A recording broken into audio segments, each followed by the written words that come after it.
सविनय अवज्ञा आंदोलन। सविनय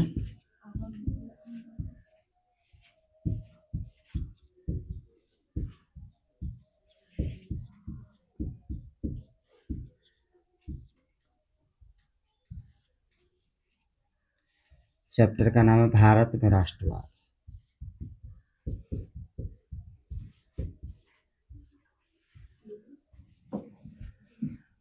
अध्याय 4 है भारत में राष्ट्रवाद। देखो क्या हुआ था सविनय अवज्ञा आंदोलन में। ये ब्रिटिश जो अंग्रेज जो थे भारत के ऊपर शासन कर रहे थे, तो उन्हीं लोग के खिलाफ महात्मा गांधी के द्वारा 1930 ईस्वी में जब असहयोग आंदोलन समाप्त हो गया 1922 में, तो उसके बाद ही कौन आंदोलन शुरू किए? सविनय अवज्ञा आंदोलन। सविनय अवज्ञा आंदोलन में क्या हुआ कि भारत के सभी व्यक्तियों ने साथ दिया था, मतलब बहुत ज्यादा सुधार हुआ था। सविनय अवज्ञा आंदोलन के दौरान कल ही बताए थे कि 26 जनवरी 1930 ईस्वी को झंडा फहराया गया, बताए थे। तो झंडा फहरा क्यों फहराया गया था? क्योंकि भारत के सभी व्यक्ति क्या भूल चुके थे कि हम लोग का देश गुलाम है, तो उन लोग को देश को आजाद कराने के लिए, याद कराने के लिए ये 26 जनवरी 1930 ईस्वी को भी झंडा फहराया गया था। सभी विद्यालय में, सरकारी विद्यालय हो या प्राइवेट, सभी के सभी विद्यालय में जिस तरह आज के इसमें झंडा फहराया था, उसी तरह पहले भी झंडा फहराया गया था। तो सविनय अवज्ञा आंदोलन जो था एक जन आंदोलन था। सविनय अवज्ञा आंदोलन क्या था? एक जन आंदोलन था। यह आंदोलन का मुख्य न्यायाधीश, मैंने इस आंदोलन का अध्यक्ष कौन थे? मैंने यह आंदोलन किसने करवाया था?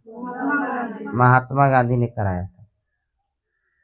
ये जो सविनय अवज्ञा आंदोलन गांधी जी के नेतृत्व में हो रहा था, किसके खिलाफ हो रहा था?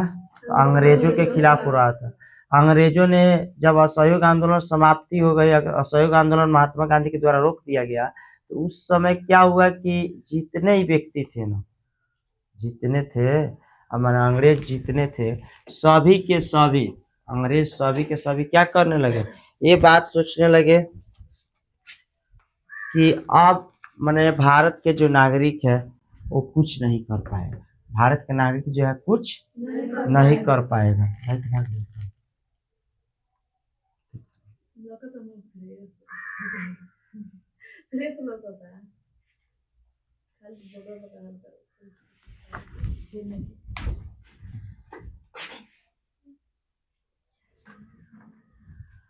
जब सविनय अवज्ञा आंदोलन शुरू हुआ था, इसी समय साइमन कमीशन आया था। कौन आया था जी? Simon Commission. तो साइमन कमीशन क्या था?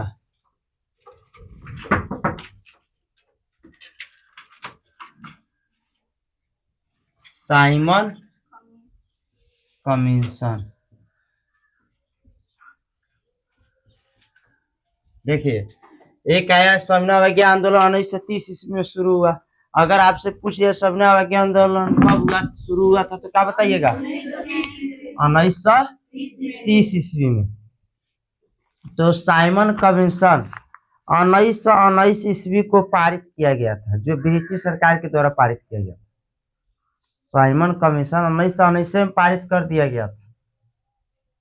1919 ईस्वी में साइमन कमीशन को पारित किया गया था, लेकिन इसको लागू किया गया कब? 1930 ईस्वी, जब सविनय अवज्ञा आंदोलन शुरू हुआ उस समय लागू किया गया।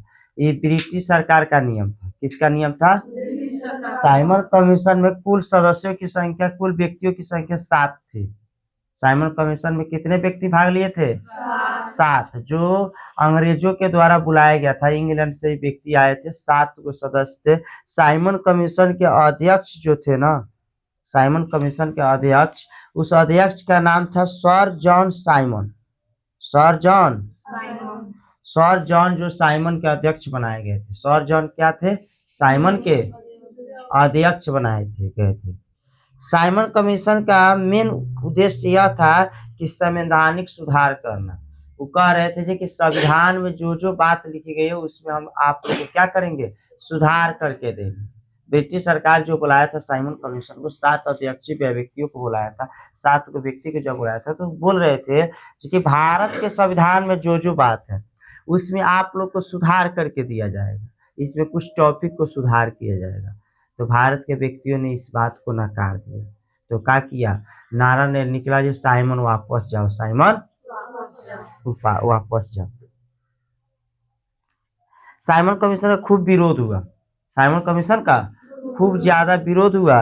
विरोध होने के बाद 3 फरवरी 1928 ईस्वी को बम्बई पहुंचने वाला साइमन कमीशन का स्वागत करने झंडों, हड़तालों और प्रदर्शनों से हुआ।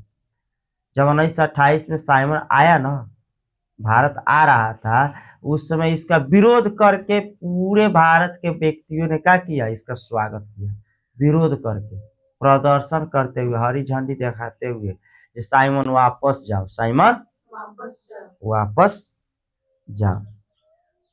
प्रदर्शनकारियों ने साइमन वापस जाओ के नारे लगाए। इस प्रकार साइमन विरोधी आंदोलन ने तात्कालिक रूप में एक व्यापक राजनीतिक संघर्ष को जन्म दिया। अब एक बार फिर देश संघर्ष के लिए कमर कस चुका था। उसके बाद थोड़ा सा लगा था कि अब देश आजाद हो जाएगा, जैसे कल बताए थे कि 19 जब असहयोग आंदोलन खत्म हुआ तो लगा कि देश आजाद हो जाएगा, अंग्रेज थोड़ा हार मान चुका था। लेकिन फिर जब साइमन आ गया ना, साइमन कमीशन आ गया, साइमन वाले व्यक्ति 7 व्यक्तियों को बुला दिया, उसके बाद फिर एक चरम पकड़ लिया, अंग्रेज फिर सत्ता को नया तरह से चलाने लगा, शासन फिर लागू कर दिया। उसके बाद फिर इन लड़ाई लड़ल चालू कर दिया, महात्मा गांधी फिर आंदोलन किया। तो सविनय अवज्ञा आंदोलन शुरुआत की 1930 ईस्वी में, सविनय अवज्ञा आंदोलन 1900। तो साइमन कमीशन के समय ही नेहरू रिपोर्ट आया, कौन आया था, तो साइमन कमीशन के बहिष्कार के समय तत्कालीन भारत सचिव लॉर्ड बिरकनहेड ने भारतीयों को एक ऐसे संविधान के निर्माण की चुनौती दी जो सभी दल एवं गुटों का मान्य हो। भारत सचिव की चुनौती का जवाब देने के लिए कांग्रेस ने फरवरी 1928 में दिल्ली में एक सर्वदलीय सम्मेलन का आयोजन किया। इस सम्मेलन में मोतीलाल नेहरू को अध्यक्ष बनाया गया। कह रहे हैं 1928 ईस्वी में कांग्रेस ने एक बैठक बनाई, सर्वदलीय बैठक बनाई, दिल्ली में बैठा हुआ, कांग्रेस पार्टी का दिल्ली में बैठक हुआ था। उस बैठक में कांग्रेस का अध्यक्ष किसको बनाया गया, मोतीलाल नेहरू को बनाया गया। मोतीलाल नेहरू कौन थे जी, मोतीलाल नेहरू कौन थे, हाँ, पंडित जवाहरलाल नेहरू के पिता थे।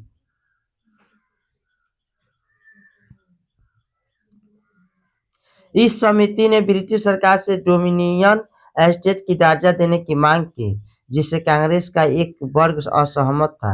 यद्यपि नेहरू रिपोर्ट स्वीकृत नहीं हो सका, लेकिन इसने अनेक महत्वपूर्ण निर्णय को जन्म दिया। सांप्रदायिकता की भावना जो अंदर ही थी, अब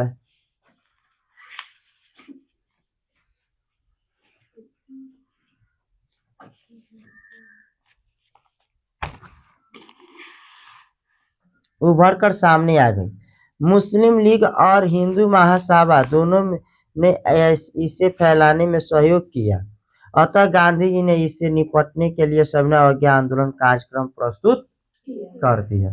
तब आया उसके बाद विश्वव्यापी का आर्थिक प्रभाव क्या हो गया, मतलब विश्व में जो व्यापार कर रहे थे उन लोग का आर्थिक स्थिति कैसी हो गई, उसके बारे में दिया। उसके बाद समाजवाद का बढ़ता प्रभाव, समाज में जो प्रभाव बढ़ रही थी, जो आंदोलन हो रहा था समाज में, धीरे धीरे सभी लोग जागरूक हो रहे थे। इस सब किसका देन था, जितने व्यक्ति जागरूक हो गए थे भारत के प्रति, प्रेम के प्रति, भारत के मतलब भारत में जो अंग्रेज शासन कर रहा था उन लोग को भगाने के लिए सभी के सभी व्यक्ति तैयार हो गए थे। ये किसका योगदान था, पूरा के पूरा योगदान महात्मा गांधी का।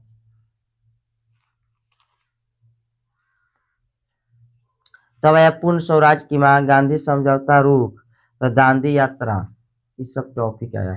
तो देखिए पढ़ेंगे क्रांतिकारियों के आंदोलन का उभार, समाजवाद का बढ़ता प्रभाव, पूर्ण स्वराज की मांग, गांधी का समझौता रुख। कहने का मतलब हुआ जितने ये जो टॉपिक आप लोग को दिखाई दे रही है, सविनय अवज्ञा आंदोलन के दौरान, सब सविनय अवज्ञा आंदोलन जब शुरुआत हुआ ना, उसके कुछ पहले की बात थी और कुछ बाद की भी बात थी। जैसे साइमन कमीशन, सविनय अवज्ञा आंदोलन में शुरू नहीं हुआ था तो साइमन कमीशन भारत में आ चुका था। उसके बाद नेहरू रिपोर्ट बनाया गया। उसके बाद विश्वव्यापी आर्थिक मंदी का प्रभाव, मतलब पूरे मंदी के लोग जो थे उन लोग के ऊपर क्या प्रभाव पड़ रहा था, ये दर्शाया गया है। समाजवाद का बढ़ता प्रभाव, समाज का क्या प्रभाव पड़ रहा था, इसको दर्शाया गया है। उसके बाद क्रांतिकारी आंदोलन का उभार, क्रांतिकारी का क्या प्रभाव पड़ा है, उसका दर्शाया गया। पूर्ण स्वराज की मांग दी गई है, पूर्ण स्वराज के बारे में इसकी मांग दो।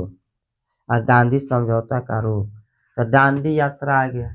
इतना करने के बाद तब आया दांडी यात्रा। तब महात्मा गांधी कहाँ पे चले गए, दांडी यात्रा पे चले गए। 1930 ईस्वी में ही गए हैं। 12 मार्च से लेकर 6 अप्रैल तक, यानी चाल जोड़ लीजिए, 12 मार्च से 6 अप्रैल, कितना दिन हो गया, 8, कितना दिन हुआ वो, 24 दिन। 12 मार्च से 6 अप्रैल, 18 6 24 दिन हुआ।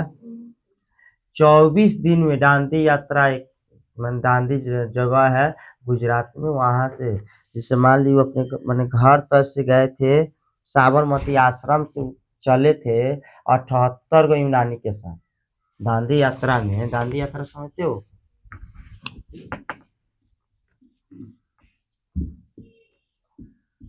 दांडी यात्रा ये कब शुरू हुआ था पता है? 1930 ईस्वी में हुआ था। कब हुआ था? 1930 ईस्वी में हुआ था। और दिनांक देखा जाए तो मार्च महीना था, 12 तारीख था। 12 मार्च से लेकर 6 अप्रैल तक चला था। 12 मार्च से 6 अप्रैल तक चला था। तो ये जो महात्मा गांधी थे ना, अपने आश्रम से, साबरमती आश्रम से चले थे। कहाँ से चले थे? साबरमती आश्रम से चले थे। साबरमती आश्रम में माने यहाँ से 78 गो यूनानी, माने 78 गो लड़कियों के साथ, यूनानियों के साथ ही वहां से आश्रम से निकले हुए थे। कौन? महात्मा गांधी। और वहां से चलकर लगातार 24 दिन तक चले, लगातार 250 किलोमीटर पैदल यात्रा की। कितने किलोमीटर? 250 किलोमीटर पैदल यात्रा की है। और पैदल यात्रा करने के बाद, यानी 24 दिन पैदल यात्रा करने के बाद पहुंचे कहाँ? दांडी जगह पे। कहाँ पहुंचे? दांडी जगह। और दांडी जगह पे पहुंचकर 6 अप्रैल को, दांडी जगह पर पहुंचकर 6 अप्रैल को इन्होंने समुद्र से नमक बनाया। समुद्र से नमक बनाया। जो नमक के ऊपर टैक्स लगाया था अंग्रेज, उस टैक्स को हटाने के लिए समुद्र से खुद क्या किए? नमक बनाए। लेकिन अंग्रेजों का कहना था कि भारत के कोई भी व्यक्ति, भारत के कोई भी व्यक्ति नमक नहीं बनाएगा, यानी नमक कानून लागू कर दिया। नमक किसी को भी नहीं बनाना, किसी व्यक्ति को नमक नहीं बनाना। चलिए इसको अभी लिखिए, नमक सत्याग्रह दिया हुआ है, इसको लिखिए तो अभी।